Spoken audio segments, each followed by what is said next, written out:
وضو سے گناہ معاف، غسل سے گناہ معاف، نماز پڑھنے سے گناہ معاف،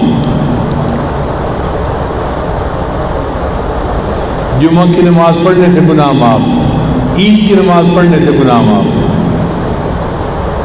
ہر عبادت پر اللہ گناہ معاف کرتے ہیں۔ اس کا مطلب یہ کہ واقعی اللہ کی رحمت تلی ہوئی ہے کہ میں نے اپنے بندوں کو گناہوں سے پاک کر کے رہنا ہے۔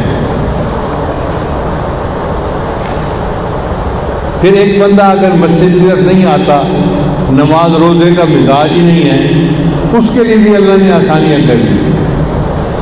فرمایا کہ اگر کوئی دوسرے مسلمان بھائی کو مسکرا کر ملے، اس پر بھی اس کے گناہ معاف ہو جاتے ہیں کہ یہ خندہ پیشانی سے ملا ہے اس کے ساتھ۔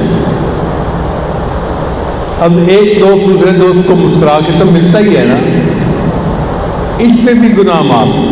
کسی نے راستے میں تکلیف دہ چیز پڑی تھی تو اس کو اٹھا کے ایک طرف کر دیا، اس پر بھی اس کے گناہ معاف۔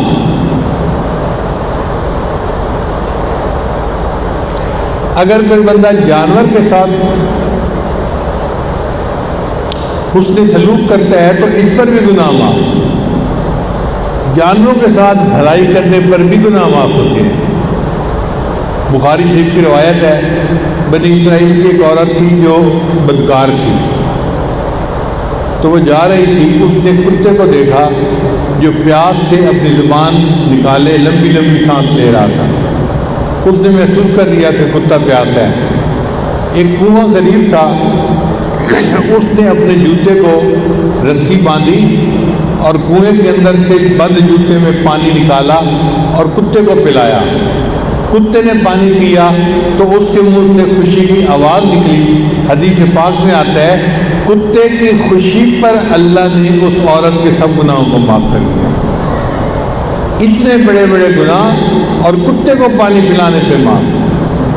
اب آپ بتائیں کہ اگر ایک بدکار عورت کے گناہ کتے کو پانی پلانے پہ دھل جاتے ہیں تو گھر کی عورتیں تو روز گھر کے مردوں عورتوں کو کھانے میں پانی دیتی ہیں، پلاتی ہیں، ان کے گناہ کیوں نہیں معاف ہوتے ہیں؟ تو اس پر بھی گناہ معاف۔ پھر اگر کوئی بندہ بیمار ہو جاتا ہے تو بیماری سے گناہ معاف۔ حدیث پاک میں آتا ہے کہ بندہ بیماری سے شفا یاب ہوتا ہے تو اس طرح گناہوں سے پاک ہو جاتا ہے جیسے اس دن پاک تھا جب اس کی ماں نے اس کو جنم دیا تھا۔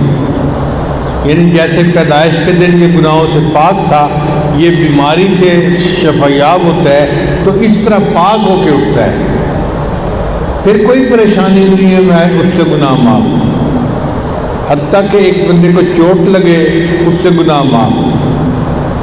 ایک بندہ بیٹھا تھا، چراغ بجھ گیا یا واپڈا کی لائٹ چلی گئی اور اس نے کہا انا للہ و انا الیہ راجعون، اس پر گناہ معاف۔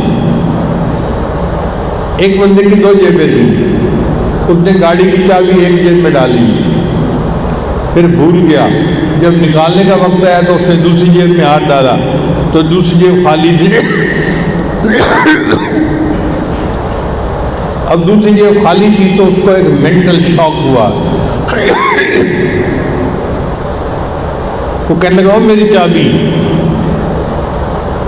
جب اس نے کہا نا او میری چابی، اب دوسری جیب سے اس کو چابی مل گئی، مگر یہ تھوڑی دیر کے لیے جو اس کو مینٹل سٹریس ہوا، اللہ اس پر بھی گناہ معاف فرما دے۔